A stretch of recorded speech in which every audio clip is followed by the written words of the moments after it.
이 시간 주님의 은혜가 함께하길 소원합니다. 빌립보서 두 번째 시간은 그리스도 찬송시를 전제로 해서 디모데와 에바브로디도에 대한 이야기를 살펴보고자 합니다. 바울이 빌립보에 가고 싶은데 가지 못하니까 보내는 사람이 두 사람이 있습니다. 바로 이 디모데와 에바브로디도입니다. 디모데는 바울이 빌립보를 가기 전에, 빌립보 교회를 향해 가기 전에 만난 형제입니다. 이 디모데는 믿는 가정에서 태어나서 신앙의 기초를 가지고 있었고, 바울을 쫓아서 열심히 선교 역사에 동참한 신실한 동역자였습니다. 이 바울과 디모데의 관계는 복음 안에서 아버지와 아들과 같은 관계입니다. 그래서 22절에 보면 이렇게 말씀을 합니다. 디모데의 연단을 너희가 안 하니 자식이 아버지에게 함같이 나와 함께 복음을 위하여 수고하였느니라. 그래서 아버지에게 함같이 복음을 위해서 수고한 사람, 다른 사람들은 좀 하다가 힘들다, 불평도 하고 떠나기도 했을지 몰라도 디모데는 그렇게 연단이라고 말할 만한 그런 시간들을 함께 보낸 사람입니다. 바울이 디모데를 아들같이 여기죠. 그리고 죽음이 임박할 때 누굴 찾죠? 이 디모데를 찾습니다. 그리고 마지막 유언과 같은 편지 누구한테 보내죠? 디모데에게 보냅니다. 굉장히 특별한 아들이죠. 그렇다고 바울이 디모데를 마냥 어린아이처럼 대하지는 않습니다. 오히려 젊지만 교회를 섬길 목회자로 충분하다, 그리고 자기 동역자다, 이렇게 대하죠. 그래서 빌립보 교회로 가고자 하는 열망이 있는데 못 가는 이 바울이 자신을 대신할 사람으로 디모데를 보냅니다. 그러니까 디모데가 간다는 건 자기 대신할 사람, 나와 같은 사람이 간다는 이야기죠. 그러니까 디모데에 대한 평가가 굉장히 높은 겁니다. 아직 젊지만, 어리지만 이 사람이 목회자로서 충분히 그런 준비들을 갖추고 있다고 바울은 생각하고 있는 겁니다. 그래서 빌립보서 시작할 때 1장 1절에 보면 그리스도 예수의 종 바울과 디모데는 이렇게 이야기합니다. 놀랍죠? 바울과 디모데를 동격으로 놓고 있는 겁니다. 그리스도 예수의 종인 바울과 디모데, 똑같은 사람입니다. 똑같은 일을 맡았고, 똑같은 신앙을 가지고 있고, 똑같은 역할을 맡고 있습니다. 바울에게 디모데는 자신과 동등한 위치에서 사역하는 목회자입니다. 디모데는 바울과 함께 복음을 위해서 수고하면서 연단됐습니다. 더 성숙해졌죠. 빌립보 교회도 이것을 알고 있었습니다. 그래서 디모데 하면 그 사람 믿을만 하지. 그러니까 내적 소명과 외적 소명을 다 가지고 있는 사람이죠. 자기 안에 부르심, 뜨거움이 있고 사람들도 이 사람은 목회자로서 교회 안에서 적당하다, 적합하다 인정을 받은 사람입니다. 바울은 이런 디모데를 교회에게 보내기로 합니다. 빌립보 교회에 디모데를 추천하는 이 글을 써서 보냅니다. 다음으로 에바브로디도를 보겠습니다. 에바브로디도는 빌립보 출신의 사람입니다. 빌립보에서 만났습니다. 25절에 에바브로디도에 대한 말이 나오는데 그는 나의 형제요 함께 수고하고 함께 군사된 자입니다. 그러니까 이 말 속에 많은 의미를 담고 있는 겁니다. 편지니까 이렇게 일일이 이력을 길게 쓸 수가 없는 겁니다. 그런데 추천사, 이 사람을 소개하는 말, 이 사람을 표현하는 말을 이렇게 이야기하죠. 그는 나의 형제다, 내 형제다, 내 동생이다, 이렇게 이야기하는 거죠. 그리고 함께 수고하고 함께 군사된 자, 내 전우다, 나랑 같이 믿음을 쌓은 전우다, 이렇게 이야기합니다. 빌립보 교회를 세울 때도 함께 수고한 형제이며 지금도 함께하고 있는 형제입니다. 곁에서 자신을 도와주는 형제요, 그리고 동역자입니다. 그때는 감옥에 갇혀 있었기 때문에 자유롭게 다니고 무엇인가 공급받기가 그렇게 편안하지 못한데 이 에바브로디도를 통해서 그런 것들을 공급받습니다. 이 에바브로디도를 바울이 어떻게 평가하는가 보면 30절에 보면 자기 목숨을 돌보지 않는 사람입니다. 굉장히 멋지죠? 물론 이제 가족들한테는 좀 걱정이 될 수 있는 사람인데, 자기 목숨을 돌보지 않는 사람. 그러니까 바울과 꼭 닮아 있는 사람이죠. 살든지 죽든지 주를 위해 살겠다고 생각한 사람이죠. 그런데 이 사람이 병이 들었죠. 죽을 뻔했습니다. 만약에 이 사람이 죽었다면 바울은 크게 상심했을 것입니다. 그런데 하나님의 긍휼로 살아났고, 그래서 이 살아난 모습, 병들어서 죽을 뻔했다는 소식을 들은 빌립보 교회에게 이 사람을 직접 보내서 이 사람이 아직 건강하고 회복되고 있으며 하나님의 은혜를 입었음을 직접 보여주기로 한 겁니다. 그래서 이를 잘 영접해달라 이렇게 부탁을 하죠. 디모데와 에바브로디도를 빌립보 교회로 보냅니다. 바울과 디모데 그리고 에바브로디도 이 세 사람은 하나님 안에서 같은 신앙을 가지고 있는 한 마음을 품은 세 사람입니다. 세 사람이지만 같은 방향을 보고 있는 사람들이죠. 그러니까 앞에서 이야기했던 빌립보서 1장 27절에서 이야기했던 한 마음을 품고 협력한 사람에 대한 예시다라고 하면 바로 바울과 디모데와 에바브로디도를 이제 얘기할 수 있는 겁니다. 예수 그리스도의 마음을 품고 함께 교회를 세워나간 사람이다, 복음을 위해 수고한 사람이다 라고 한다면 바울과 디모데와 에바브로디도를 이야기할 수 있는 것이죠. 한 마음이 되어서 그리스도의 복음을 위해서 수고하되 목숨을 아끼지 않는 사람들이죠. 이런 동역자가 있는 사람은 얼마나 행복한 사람인지 모릅니다. 이런 신앙의 동지가 있는 사람은 정말 행복한 사람이죠. 한 마음으로 함께 힘을 합쳐서 교회를 세워가기로 결심하고 함께 참여한 사람들은, 그런 사람들을 가진 사람은 행복합니다. 그런 면에서 우리는 행복한 사람이죠. 주님이 우리 안에 주시는 복음을 지키고 또 주님의 교회를 세워가고자 함께 힘쓰고 기도하고 협력하는 사람들이기 때문입니다. 함석헌이라는 분이 쓴 그 사람을 가졌는가 라는 시가 있습니다. 한번 읽어드리겠습니다. 말리길 나서는 길 처자를 내맡기며 맘 놓고 갈만한 사람, 그 사람을 그대는 가졌는가. 온 세상 다 나를 버려 마음이 외로울 때에도 저 맘이야 하고 믿어지는 그 사람을 그대는 가졌는가. 탔던 배 꺼지는 시간 구명대 서로 사양하며 너만은 제발 살아다오 할 그 사람을 그대는 가졌는가. 불의 사형장에서 다 죽여도 너희 세상 빛을 위해 저만은 살려두거라 일러줄 그 사람을 그대는 가졌는가. 잊지 못할 이 세상을 놓고 떠나려 할 때 저 하나 있으니 하며 빙긋이 웃고 눈을 감을 그 사람을 그대는 가졌는가. 온 세상의 찬성보다도 아니 하며 가만히 머리 흔들 그 한 얼굴 생각에 알뜰한 유혹 물리치게 되는 그 사람을 가졌는가. 바울은 그 사람을 가진 사람이죠. 대부분의 신자는 그 사람을 가진 사람입니다. 그런 동역자들을 같이 가지고 있죠. 교회에 속한 사람들이 이와 같은 동역자들입니다. 그 중에도 좀 이렇게 가깝고 더 함께 협력한 사람이 있고 조금 멀리 있는 사람들이 있을 뿐입니다. 이렇게 한 마음이 되어서 그리스도를 함께 따르기로 마음을 정한 동역자들이 있습니다. 이들의 관계는 그 무엇으로도 끊을 수 없죠. 그런 끈끈함이 있습니다. 왜냐하면 서로가 서로를 맞춘 게 아니라 같은 취향, 같은 배경, 같은 말, 같은 관심을 가지고 있어서 한 마음이 된 게 아니라 예수 그리스도라는 변할 수 없는 이름 아래 모여서 하나가 되었기 때문입니다. 이런 사람들이 역사 속에 또 있습니다. 하이델베르크에서 온 세 사람이라는 책이 있습니다. 발츠 지방의 선제후 프리드리히 3세, 그리고 설교자 올레비아누스, 그리고 학자였던 교수 우르시누스, 이 세 사람이 있습니다. 이 사람들은 하이델베르크 요리문답을 작성하기 위해서 동역했던 사람들입니다. 프리드리히 3세가 자기가 다스리는 하이델베르크 지방 그 성에 바른 복음의 말씀을 선포하고자 했습니다. 그래서 이 프리드리히 3세가 부른 사람이 두 사람이 있습니다. 그 사람이 올레비아누스요, 그 사람이 우르시누스입니다. 이 설교자 올레비아누스를 불러서 그곳에 있는 교회, 성령교회에 주님의 말씀이, 복음이 선포되기를 원했고, 그리고 우르시누스를 불러서 그 안에 탄탄한 교리적인 기초를 닦고자 했습니다. 그래서 이 세 사람이 함께 힘을 합쳐서 하이델베르크 요리문답을 쓰게 되죠. 작성하게 되죠. 이 세 사람의 동역으로 인해서 하이델베르크 요리문답이 탄생하게 됩니다. 이들은 한 마음이었습니다. 세 사람이었지만 한 마음이었죠. 다른 사람들이었지만 같이 한 곳을 바라보고 사는 사람들이었습니다.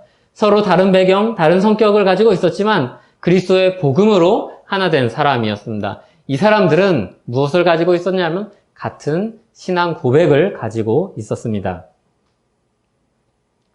교회가 어떻게 하나 될 수 있을까요? 모든 목사의 고민이기도 하고 교회를 세워나가는데 관심이 있는 모든 성도들의 고민입니다. 교회가 어떻게 하나 될 수 있을까? 어떻게 하면 하나됨을 지킬 수 있을까? 사람들을 하나로 모으는 그런 프로그램을 할 수 있을까? 표면적으로는 가능할 수 있습니다. 사람들을 모으기 위해서 회사를 경영하듯 관리해야 됩니까? 거기서 유용한 지혜 그리고 방법들을 가져올 수 있습니다. 그러나 그거는 본질이 아닙니다. 그것 자체가 사람들의 마음을 하나로 모으지 못합니다. 사람들이 함께 모여있는 것처럼 만들 수는 있습니다. 그러나 그 사람들 한 사람 한 사람들이 진짜 한 마음이 되는 것은 예수 그리스도의 복음 외에 다른 방법이 없습니다.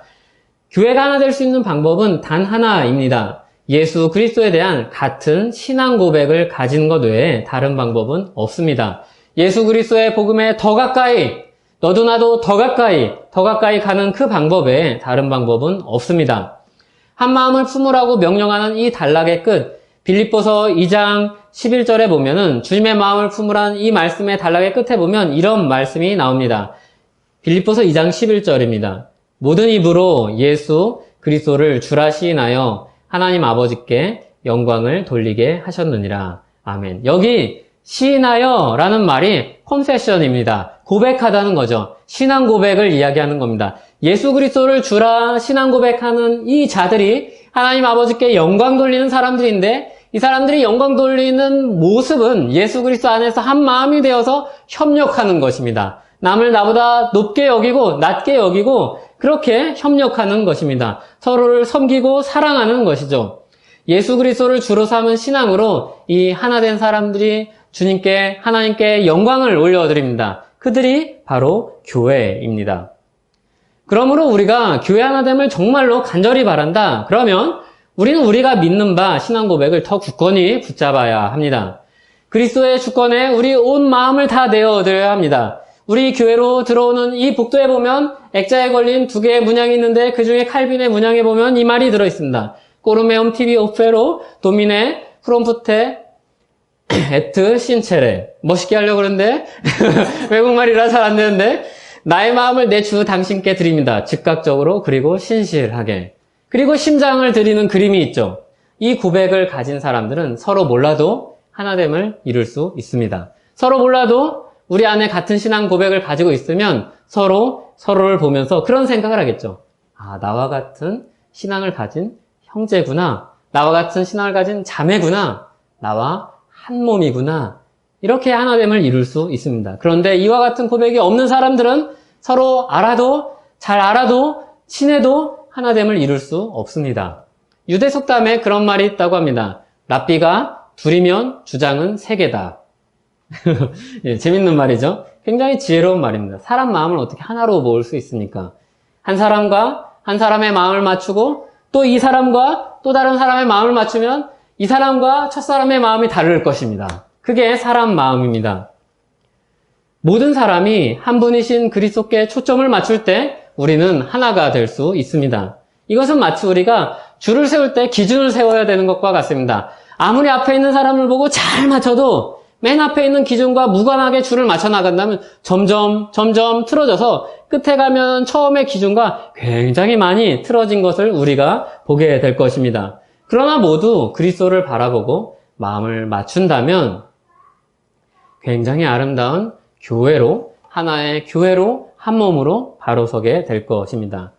그러면 이렇게 그리스도의 예수의 마음을 쫓아갈 때 무엇을 만납니까? 빌립보서 2장 2절에서 4절에 보면 마음을 같이하여 같은 사랑을 가지고 뜻을 합하여 한 마음을 품어 아무 일에든지 다툼이나 허영으로 하지 말고 오직 겸손한 마음으로 각각 자기보다 남을 낮게 여기고 각각 자기 일을 돌볼 뿐더러 또한 각각 다른 사람들의 일을 돌보는 일들이 벌어지죠.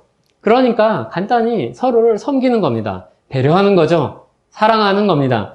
그리스도께서 우리에게 본이 되신 것처럼 하나님의 본체시지만 우리와 하나님과 동등됨을 취할 것으로 여기지 아니하시고 사람의 몸을 입으신 그 마음이 내 마음이 된다면 어떻게 되겠습니까?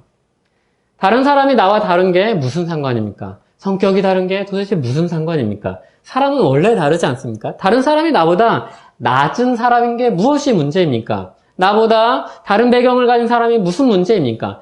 하나님이신 그리스도는 저 하늘에서 이 땅으로 내려오시지 않으셨습니까? 그 마음을 가지는 순간 그 마음을 가진 사람들이 가진 공동체를 생각해 보십시오. 거기에 집중해서 아침에 기도를 하는데 그리스도의 마음이 생겨서 너도 나도 그런 마음을 가지고 서로 다른 생각을 가지고 있지만 다른 환경 속에서 살지만 다른 일을 하다가 왔지만 그리스도의 마음을 가지고 다 모여서 예배드리는 그런 모습을 생각해 보십시오. 거기에 아마 천국이 있을 것입니다. 주님이 자기를 비워 종의 형체를 가지사 사람들과 같이 되셨습니다. 교회에서 선국을 하면 다 하찮은 역할하는 거 싫어하죠. 다 베드로 되고 싶고 바울 되고 싶고 예수님 되고 싶습니다. 그래 지나가는 교인 일리, 행인 일리 이런 거 싫어하죠. 거기에다 저기 서 있는 나무 이런 거. 전 나무 좀 좋아했는데 나무 이제 싫어합니다. 적극적으로 참여하고 싶어하는 사람일수록 그런 거 싫어합니다. 놀랍죠? 사실 선국에 적극적으로 참여하려는 사람들은 다 신앙이지 않나요? 그 안에 하나님을 향한 사랑이 있지 않나요? 근데 선국에 들어가면은 다 주인공이 되고 싶어 합니다.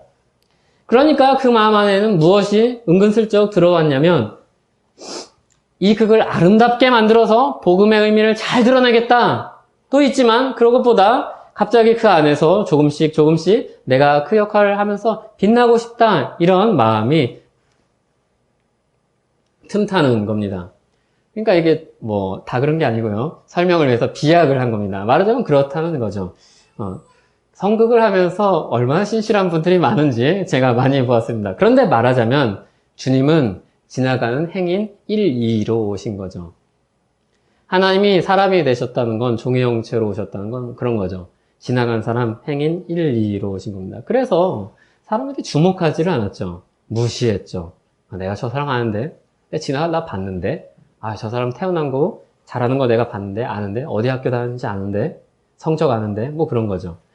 하나님의 자리에서 사람으로 오셨습니다. 그렇게 낮은 자리가 어디 있습니까? 그래서 신학자들이 이것을 가지고 어떻게 표현하는가 하면 그리스도의 비하다 이렇게 표현을 합니다. 우리가 잘 알고 있듯이 그게 끝이 아닙니다. 자기를 낮추시고 죽기까지 복종하셨으니 곧 십자가에 죽으심이라.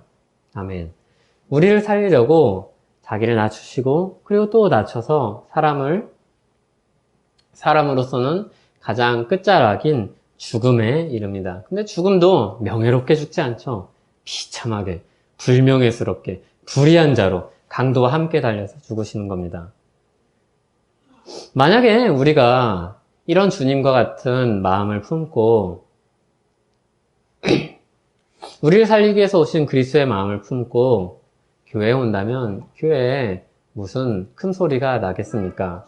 그 마음으로 똘똘 뭉친 교회 공동체를 꿈꾸시기 바랍니다. 비현실적이라고 제쳐두지 마시기 바랍니다. 주님은 우리에게 이것을 요구하시고 바라시고 그리고 이 일을 만들어 가십니다. 우리가 주님이라고 시인하는 우리가 신앙 고백하는 우리가 주인이라고 고백하는 그분이 우리에게 그 마음을 원하십니다. 우리가 주의 예수 그리스도를 우리 주라 시인한다, 신앙 고백한다는 말을 우리 너무 가볍게 쓰고 있죠. 주님의 마음을 정말로 우리가 받아서 그대로 살아가는 그런 방식까지 포함을 해야지 주님을 주님으로 섬기겠다는 신앙 고백으로 사는 겁니다. 그게 아니면 주님의 뜻을 따라 섬기겠다는 이 신앙 고백을 가지고 있지 않은 것입니다. 구원받지 못한다는 게 아니라 구원받은 자인데 구원받은 자로서 부끄럽게 살고 있다는 이야기입니다. 예수 그리스도를 주라 시인한다는 이 신앙 고백은 그냥 내가 어디에 서명해서 책임지겠다는 말이 아니라 내 매일매일의 삶 속에서 산 제사로 예수 그리스도의 마음을 품고 살겠다는 복음에 합당한 생활을 하겠다는 그런 의지요 그리고 그런 고백인 것입니다. 주님이 우리에게 오늘 그 마음을 원하시죠. 이 마음을 다른 말로 무엇이라고 이야기할 수 있습니까? 사랑입니다. 그래서 신앙 고백이 놀랍게도 선언이나 의지나 내가 이것을 하겠다는 계획이 아니라 사랑이라는 말로 바꾸어 쓸 수 있습니다. 예수 그리스도를 주로 고백한다는 말이 그 안에 사랑으로 산다는 말이 포함되어 있기 때문입니다. 이걸 가장 잘 드러낸 사람이 누구입니까? 요한입니다. 요한복음과 요한일서와 요한이서, 요한삼서와 요한계시록을 보면 계명을 지키라고 하면서 사랑하라고 이야기하죠. 주님의 뜻을 쫓아서 사는 방식을 사랑하는 것이라고 이야기합니다. 그대로 바꾸어 써도 전혀 문제가 없는 말이죠. 그러니까 주님께 신앙 고백하고 다른 사람을 섬기고 남을 나보다 낫게 여기는 건 비굴하게 이 악물고 참는 거랑은 전혀 다른 겁니다. 멍청한 척하라는 얘기도 전혀 아닙니다. 모든 일을 하는데 사랑으로 하라는 이야기이죠. 그리스도 안에 있는 사랑의 위로, 성령의 교제, 긍휼, 자비, 그 마음을 품으라는 겁니다. 그러니까 우리가 가지고 있는 신앙 고백이 무엇인가를 말씀을 통해서 확인하고 책을 통해서 면밀히 살펴보고 교리를 보고서 점검해야겠지만 삶을 통해서도 우리는 돌아보아야 되는 겁니다. 내가 이 신앙을 가지고 살고 있는가? 이것을 물어봐야 되는 겁니다. 그 마음을 품은 사람들 세 사람이 오늘 앞에서 이야기한 바울과 디모데와 에바브로디도입니다. 바울에게 디모데는 아끼는 아들입니다. 함께 곁에 두고 위로를 받고 싶은 사람입니다. 자기 곁에 두고 힘들다 하면은 이 사람이 옆에 있는 것만으로도 이 사람한테 그런 이야기를 하는 것만으로도 그런 방식으로라도 위로를 받고 싶은 사람이 디모데입니다. 그런데 사형 선고가 있을지도 모르는 시점에 교회를 세워야 되니까 그때 디모데를 그곳으로 보내는 겁니다. 에바브로디도는 자기 곁에서 자유롭지 않은 자기를 돕는 사람입니다. 자기도 연로했고 아픕니다. 생활에 필요한 것 공급받는 그런 통로입니다. 그런데 병들었다 회복된 이 에바브로디도를 그 에바브로디도와 또 교회의 안심을 위해서 잠깐 보냈다 다시 돌아오기를 원하는 것이죠. 디모데는 빌립보 교회를 세우기 위한 목회자입니다. 에바브로디도는 교회를 위로하는 사람입니다. 이 두 사람을 통해서 빌립보 교회에 다시 좋은 소식을 듣고자 합니다. 28절에 보면 그러므로 내가 더욱 급히 그를 보낸 것은 너희로 그를 다시 보고 기뻐하게 하며 내 근심도 덜려 함이니라.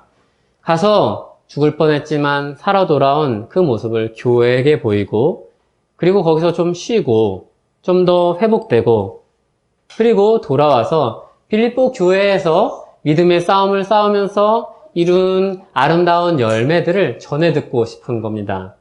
이게 바울이 듣고 싶은 소식이죠. 교회가 굳건히 세워지고 있음을 확인하고 싶은 겁니다. 근데 그거를 누구를 통해서요? 그냥 편지로 아니요. 에바브로디도라는 믿을만한 사람을 통해서 그것을 확인하고 싶은 겁니다. 생생하게 듣고 싶은 거죠. 아, 그 사람이 있었어? 그 사람 잘 있더냐?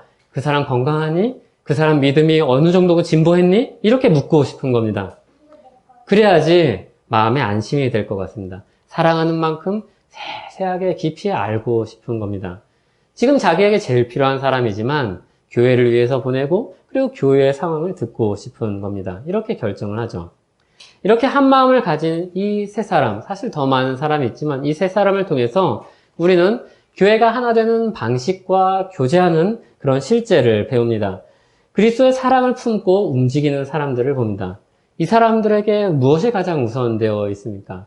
내 필요, 내 감정, 내 주장, 내 바람, 내 이론, 내가 생각하는 바, 내가 가지고 있는 논리, 그것이 아니죠. 무엇이 교회에 유익한지, 무엇이 그리스도의 복음에 합당한지, 무엇이 교회의 하나됨을 지키는데 유익한지, 주께서 우리 안에 소원을 두고 행하시는 기쁘시는 뜻이 대체 무엇인지 계속해서 이 질문을 던지면서 사는 사람들입니다. 주께서 우리 안에 소원을 두고 행하시는 기쁘신 뜻이 무엇인가? 아, 지금 내가 뭐 하고 싶은 건가? 이게 아니라 주님이 지금 나에게 무엇을 원하실까? 주님의 마음을 품고 있다면 지금 내가 어떤 결정을 내려야 될까? 주님의 마음으로 이 교회를 세워나간다면 내가 무엇을 할 수 있을까? 끊임없이 이 질문을 하면서 그리스도의 사랑의 마음으로 동역하는 역사의 현장을 우리가 읽는 것입니다. 이들이 누구입니까? 자기를 부인하는 사람입니다. 예수님께서 하나님이신 자기를 부인하는 것처럼 자기를 부인하는 사람이죠. 그래서 내 필요, 내가 가지고 있는 것, 내가 해야 되는 것들을 뒤로하고 가장 먼저 주님의 뜻과 주님의 교회를 가장 앞세워서 그것을 쫓아서 사는 사람들입니다. 그리스도의 주권에 자기의 삶을 내려놓은 사람이죠. 이게 자기 부인입니다. 자기 개성 버리라, 자기 생각 버리라 이런 게 아닙니다. 내 우선순위가 최우선이 예수 그리스도인가? 이것을 묻는 것이죠. 자기 부인이 무엇입니까? 자기 십자가를 지는 게 무엇입니까? 특별한 일 하고 대단한 일 하고 그런 게 아니라 내가 가지고 있는 그 마음보다 주님의 마음을 우선하여서 주님의 교회를 먼저 앞세우고 사는 모습이 바로 자기 부인이요 자기 십자가입니다. 그렇게 마음의 초점을 주님께로 교회로 옮길 때 우리의 마음은 흔들릴 것입니다. 그리고 불편할 것입니다. 자기를 부인해야지만 그 일을 할 수 있을 것입니다. 그래서 사랑은 굉장히 의지적인 겁니다. 사랑을 사람들이 감정적인 것으로 많이 표현을 하지만 사랑은 굉장히 의지적인 겁니다. 그 의지를 누가 많이 경험합니까? 결혼한 사람들이 많이 경험합니다. 예, 사랑은 의지로 하는 겁니다. 사랑은 좋아서 하는 게 아니라 감정이 막 피어올라서 그건 연애 때 하는 거고, 예, 물론 부부로서 살면서도 그런 감정이 피어나죠. 그런데 의지로 사랑하는 겁니다. 그리고 그 사랑이 더 아름답고 가치 있는 사랑입니다. 그리고 그 사랑이 주님의 복음을 드러내는 사랑이죠. 이와 같은 역사가 주님이 우리 안에서 시작하신 선한 일입니다. 굉장히 아름답겠죠. 그런 공동체가 되었으면 좋겠죠. 저는 이 설교를 준비하면서 나 정말 그런 사람 됐으면 좋겠다 이런 열망이 타오르게 되었습니다. 우리 안에서 행하시는 일을 믿고 순종함으로 이 역사를 맛보는 열매 맺는 교회 되기를 간절히 바랍니다. 우리 사랑하는 열매 맺는 그런 교회 되기를 간절히 바랍니다. 이것이 어떻게 이루어지겠습니까? 갑자기 다음 주 되면은 서로가 서로를 사랑하고 대단한 일이 그러지 않을 것입니다. 조금씩 우리 안에 서로가 서로를 사랑하는 모습을 발견하고 그 안에서 기뻐하고 서로를 더 깊이 사랑하고 서로를 위해서 기도하고 섬기는 그런 일들이 일어날 것입니다. 그리고 그 일들이 교회가 사람이기 때문에 이 사람들이 모인 이 교회를 세워나갈 것입니다. 우리를 성숙하게 만들 것입니다. 주님의 뜻을 실현하는 사람으로 만들 것입니다. 같이 기도하겠습니다. 하나님 아버지 감사합니다. 우리는 다 바울이요, 디모데요, 에바브로디도입니다. 같은 신앙 고백을 가지고 주님의 교회를 어떻게 하면 세울 수 있을까 고민하고 협력하고 힘쓰는 사람들입니다. 주님 우리를 사용하여 주시옵소서. 주님 우리를 통해서 이 땅에 하나님 나라를 맛보며 살게 하여 주시옵소서. 예수님의 이름으로 기도합니다. 아멘.